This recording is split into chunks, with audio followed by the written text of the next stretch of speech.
Hello guys, आप सभी का स्वागत है मेरे इस यूट्यूब चैनल पर जिसका नाम है मिस्टर मैक। और आज का जो सेशन है, जो क्लास है, वो जर्नल एंट्री के रिगार्डिंग है। तो आज हम जर्नल एंट्री सीखेंगे। बेसिक नहीं, क्योंकि बेसिक ऑलरेडी हम कर चुके हैं। ये समझ लीजिए पार्ट 2 है आपका, जिसमें हम कुछ स्पेसिफिक एंट्री के बारे में पढ़ेंगे। ठीक है, जो है इसमें कुछ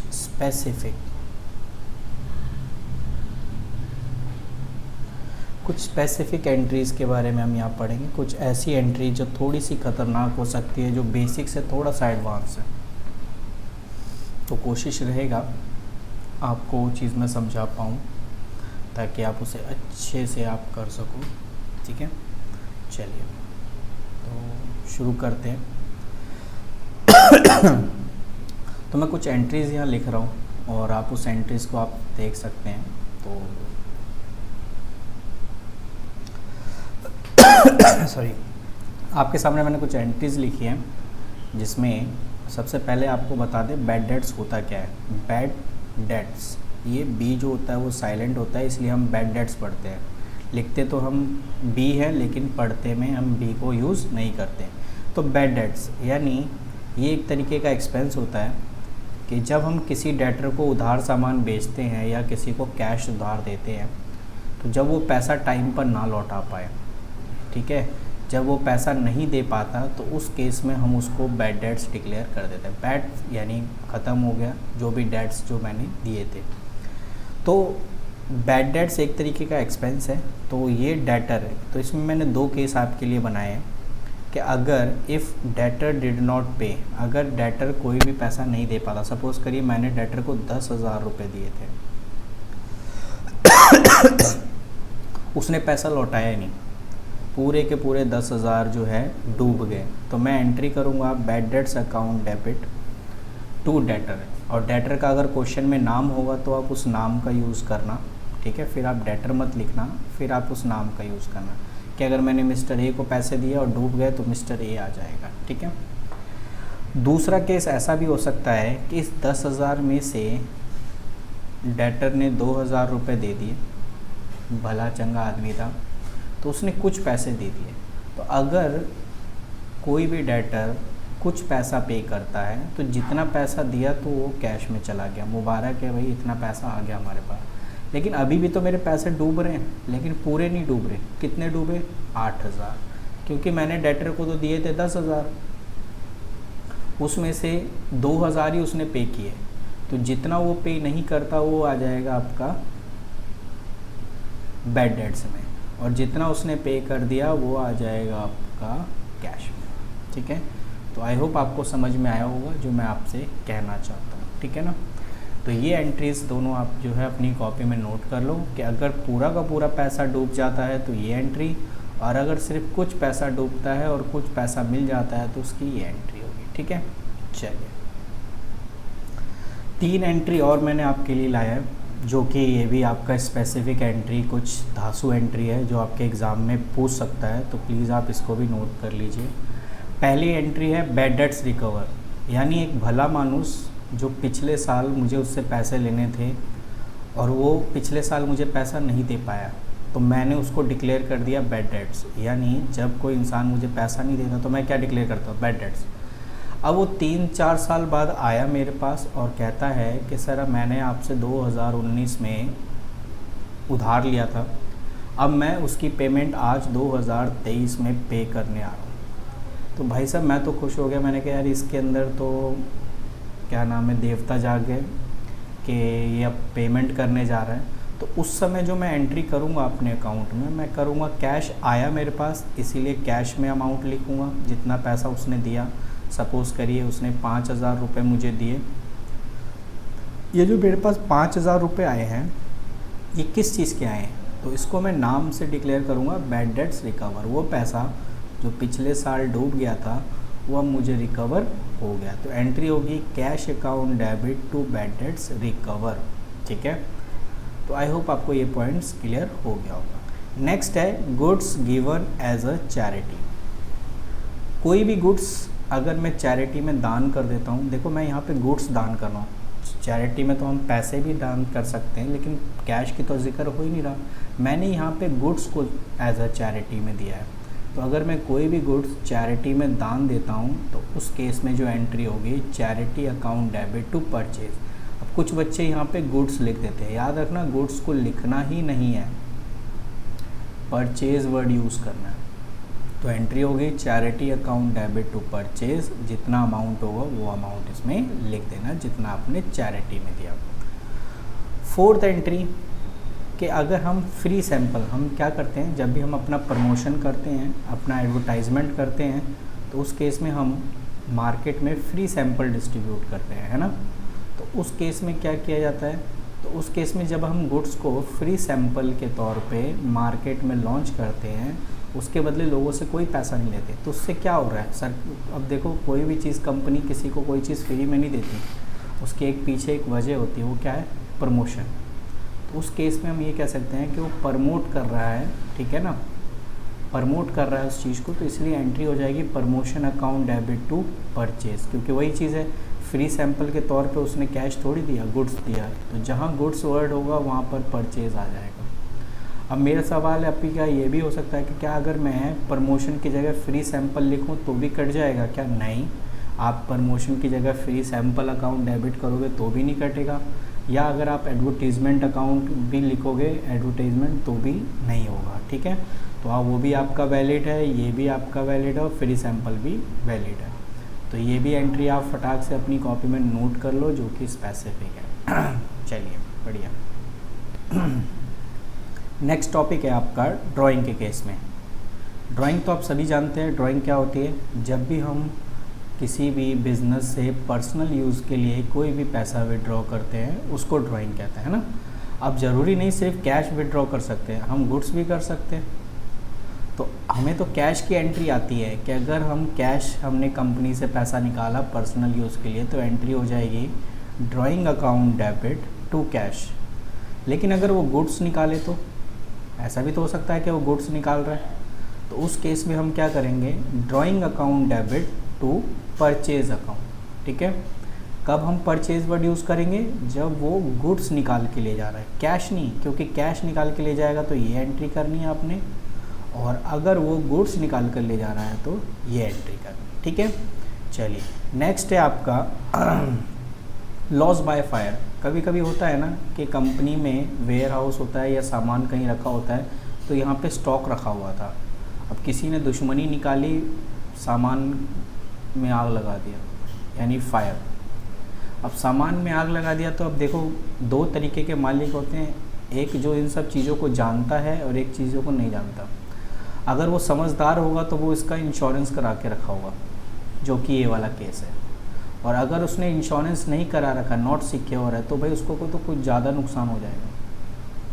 तो अगर देखना क्वेश्चन में कि सामान जला है, और ये भी चेक कर लेना कि उसने उसका इंश्योरेंस करा रखा है या नहीं करा रखा है। अगर उसने इंश्योरेंस नहीं करा रखा है तो एंट्री हो जाएगी स्टॉक या good destroyed by fire account debit to purchase account. एक बार रिपीट कर देता हूँ, स्टॉक कह लो या गुड्स कह लो, ठीक है ना, good destroyed by fire account debit to purchase account, ठीक है। और पूरा का पूरा सामान जल गया, सपोज़ करिए मेरे पास 20,000 का गुड्स था, वो पूरा का पूरा जल गया। दूसरा केस ये कहता है कि मालिक समझदार था, उसने उसका इंश्योरेंस कंपनी से इंश्योरेंस करवा रखा था। तो हम ये कह सकते हैं कि जब हम किसी भी चीज़ का इंश्योरेंस कराते हैं तो हमें सामान जलने के बाद इंश्योरेंस कंपनी पैसा देती है। तो अगर सपोज़ करो इंश्योरेंस कंपनी ने मुझे 18,000 रुपये दे दिए, तो इसका मतलब ये है तो मुझे अभी भी लॉस कितने का हुआ, 2,000 का। तो इसमें बर्डन जो है लॉस का वो कम हो गया, क्यों, क्योंकि मैंने उसका इंश्योरेंस कराया था तो इंश्योरेंस कंपनी ने मुझे पे कर दिया। यहाँ पे पूरा का पूरा 20,000 इसलिए लिखा क्योंकि मैंने इंश्योरेंस नहीं करा रखा था, इसलिए मुझे यहाँ पे 20,000 लिखना है। तो जब भी आप कोई क्वेश्चंस पढ़ना तो उसमें देख लेना कि उसने इंश्योरेंस करा रखा है या नहीं करा रखा है। अगर उसने इंश्योरेंस करा रखा है तो फिर ये वाली एंट्री करनी है, और अगर उसने इंश्योरेंस नहीं करा रखा है तो ये वाली एंट्री करनी है, ठीक है। तो मैंने आपको कुछ बेसिक स्पेसिफिक एंट्रीज़ के बारे में बताया, ठीक है। नेक्स्ट जो मैं एंट्रीज़ बता रहा हूँ वो आप देखिए डिस्काउंट के केसेस में बता रहा हूँ, ठीक है। क्या आपको डिस्काउंट के बारे में पता है? जी हाँ, अगर पता है तो अच्छी बात है, अदरवाइज़ नहीं पता है तो मैं बता देता हूँ। डिस्काउंट दो टाइप के होते हैं, एक को कहते हैं ट्रेड डिस्काउंट और एक को कहते हैं कैश डिस्काउंट, ठीक है। ऑलरेडी इस पे मैंने डिटेल में वीडियो बना रखी है, आप प्लेलिस्ट में देख सकते हैं, उसमें अपलोडेड होगा। ट्रेड डिस्काउंट कब होता है और कैश डिस्काउंट कब होता है? याद रखना, जब आप लार्ज क्वांटिटी में सामान को खरीदते हो, लार्ज क्वांटिटी, ठीक है। आपने अब देखो, आप कहीं पे भी जाओगे, होल सेलर है, चलो एक मैन्युफैक्चरर हो गया, मैन्युफैक्चरर होल सेलर को सामान बेच रहा है, तो जब आप इसको ये सामान बेचेगा ना तो कमी का प्राइस जो है वो हमेशा कम पे बेचेगा। क्यों? क्योंकि ये ज़्यादा क्वांटिटी में सामान इससे ख़रीद रहा है। तो जब हम किसी से ज़्यादा क्वांटिटी में सामान खरीदते हैं तो रेट कम करवा लेते हैं, तो उस समय जो डिस्काउंट दिया जाता है वो होता है ट्रेड डिस्काउंट। कैश डिस्काउंट क्या होता है? जब आप किसी से इमीडिएटली या जल्दी में पैसा निकलवाना चाहते हो, जैसे कि मिस्टर ए था, मैंने इसको 2 लाख रुपए का सामान बेचा, ठीक है। अब ये कहता है कि मैं इसकी पेमेंट 1 महीने बाद करूँगा, 1 मंथ के बाद करूँगा, लेकिन मैंने उसी के साथ में ये शर्त रख दिया कि अगर वो कुछ पैसा अभी देता है तो या पूरा का पूरा पैसा वो अभी देता है तो मैं उसे 5% का डिस्काउंट दूंगा। अब इतना सुना उसने और उसने कहा कि ठीक है, अगर 5% का डिस्काउंट का मतलब क्या हुआ कि इसका 5% कितना हो जाएगा, 10% तो 20 होता है, 5% 10,000, यानी मुझे 1,90,000 रुपये पे करने पड़ेंगे। और अगर वही मैं 1 महीने बाद पे करूँगा तो 2 लाख रुपए देने पड़ेंगे, और अभी मैं पे करता हूँ तो 1,90,000। तो मैं क्या कर रहा हूँ, ये जो कर रहा हूँ, मैं सामने वाले से इमीडिएटली सडनली पैसा निकलवाना चाहता हूँ, इसीलिए जो मैं डिस्काउंट दे रहा हूँ मैं वो कैश डिस्काउंट दे रहा हूँ, ठीक है। तो ये 2 टाइप के डिस्काउंट होते हैं। तो मेरा मानना यहाँ पर ये है कि जो हम कैश डिस्काउंट पढ़ेंगे, कैश डिस्काउंट CD, ये हमारा 2 टाइप का होता है। या तो मैं किसी को डिस्काउंट दूंगा जिसको मैं बोलूँगा डिस्काउंट अलाउड। अलाउ करना मतलब दूसरे को देना, और एक डिस्काउंट जो मुझे सामने वाला देगा तो मेरे लिए वो रिसीव है, तो इसका मतलब मैंने किसी दूसरे से डिस्काउंट को प्राप्त किया, यानी रिसीव किया। तो एक डिस्काउंट जो मैं दूंगा ये मैंने सामने वाले को दिया, ठीक है ना। तो सामने वाले को कब देते हैं? जब मैं सेल करूँगा, ठीक है ना, सेल करें। और डिस्काउंट रिसीव कब होता है? जब मैं परचेज। आप ये भी दे सकते, क्योंकि यहाँ पर सामने वाला मुझे दे रहा है तो मुझे रिसीव हो रहा है। तो इसीलिए याद रखना, ये इनकम के पर्पज़ से देखा जाता है, बेनिफिट के पर्पज़ से देखा जाता है, और ये एक्सपेंस के पर्पज़ से देखा जाता है। तो एक चीज़ तो मुझे समझ में आ गई कि जो आपका डिस्काउंट अलाउड है वो एक्सपेंस के तरीके से है, और जो डिस्काउंट रिसीव है वो मेरा इनकम के पर्पज़ से। तो इसकी एंट्रीज़ क्या होती है ये देखिए। अगर डिस्काउंट अलाउड का केस है तो उस केस में तो जनरल एंट्री वो है कैश, या अगर कोई बंदा बैंक से पेमेंट कर रहा है यानी चेक के थ्रू पेमेंट कर रहा है तो कैश या बैंक अकाउंट डेबिट, जितना मैंने उसे डिस्काउंट दिया वो हम डिस्काउंट अलाउड लिख देंगे, डिस्काउंट अलाउड, इसे भी कर देंगे डेबिट, ठीक है। टू जो है वर्ड यूज़ होगा किस केसेस में? जब कोई बंदा मुझे पैसा दे रहा होगा, डेटर, ठीक है। और अगर डिस्काउंट रिसीव है तो उस केस में जो एंट्रीज होगी वो होगी क्रेडिटर या सप्लायर, कुछ भी कह लो आप। अकाउंट डेबिट, मुझे क्रेडिटर ने डिस्काउंट दिया इसीलिए मैं इसको बोलूँगा डिस्काउंट रिसीव, ठीक है। DR मतलब डिस्काउंट रिसीव, नॉट, ठीक है ना। और 2, अगर मैं कैश से पेमेंट कर रहा हूँ कैश, और अगर चेक से पेमेंट कर रहा हूँ तो ये केस है आपका, जब हम क्रेडिटर को पे करते हैं तो उस समय जो मुझे डिस्काउंट दिया गया वो डिस्काउंट रिसीव है। और ये डेटर का केस है, जिस केस में हम क्या कर रहे हैं, डेटर से पैसा ले रहे हैं तो हम सामने वाले को डिस्काउंट दे रहे हैं। ठीक है, तो जैसे सिचुएशंस होगी हमें उस तरीके से इसको फिल करना पड़ेगा। ठीक है, तो ये भी पॉइंट्स आप अपनी कॉपी में नोट कर लीजिए कि जब हम किसी से कैश रिसीव करेंगे तो उस समय जो डिस्काउंट दिया जाएगा वो डिस्काउंट अलाउड है। क्वेश्चन में भी लिखा होगा अलाउड, और क्वेश्चन में रिसीव भी लिखा हुआ डिस्काउंट रिसीव। तो रिसीव के केस में ये वाली एंट्री करना, और इसमें ये, तो जितना मुझे क्रेडिटर को पैसा देना था वो कितना मैंने दिया है और कितना उसने मुझे डिस्काउंट दिया। तो ये तो थे कुछ ऐसी एंट्रीज जिनको मुझे आपको बताना था। अब जो एंट्रीज़ आपको मैं बताने जा रहा हूँ उस एंट्री को कहते हैं एडजस्टमेंट एंट्री। एडजस्टमेंट एंट्रीज, ये भी आपके एग्ज़ाम का पॉपुलर क्वेश्चन है और आपके एग्ज़ाम में आता है, तो ये आप वेरी इंपॉर्टेंट मार्क कर सकते हैं। ठीक है, अब ये एडजस्टमेंट एंट्री होती क्या है। अब देखो, कहीं ना कहीं हम कुछ पॉइंट्स ऐसे होते हैं जो हम मिस कर देते हैं, जिनको हम रिकॉर्ड नहीं करते हैं, तो अब हम उसको एडजस्ट कर रहे हैं, इसलिए उसी एंट्रीज़ को हम एडजस्टमेंट एंट्री कहते हैं। ठीक है, ये मैंने आपके सामने कुछ एंट्रीज़ लिखी है, closing stock, outstanding expense and prepaid expense.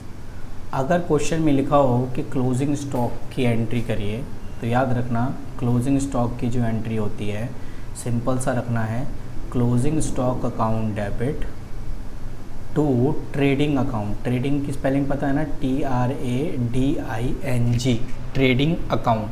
तो एंट्री होगी closing stock account debit to trading account. ये किस केस में करना है, जब आपके क्वेश्चन में लिखा हो कि क्लोजिंग स्टॉक इतनी है।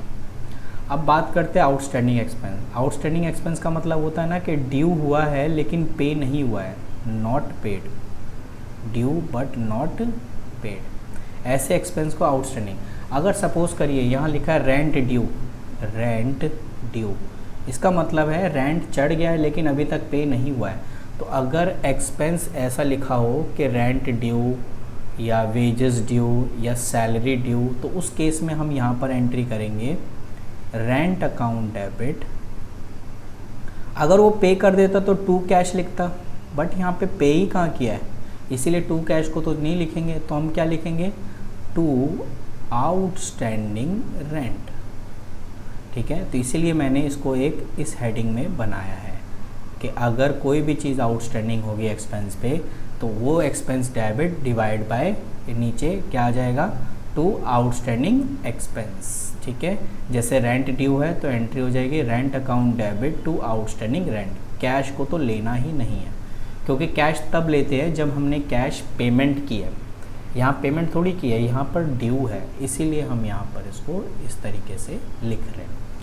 प्रीपेड एक्सपेंस यानी जब हम किसी को एडवांस में पे करते हैं, तो जब हम किसी को एडवांस में पे करते हैं तो उस केस में जनरल एंट्री हो जाती है prepaid expense account debit to expense. जैसे मैंने सैलरी एडवांस में दी, salary paid in advance, in advance. अब यहाँ एक्सपेंस का नाम लिखा है तो आप लिख सकते हो, क्या लिखोगे, प्रीपेड सैलरी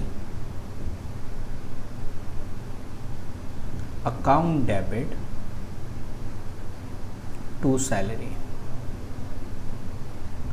ठीक है, यानी जिसका नाम होगा ओबियसली आप उस हिसाब से शो करेंगे।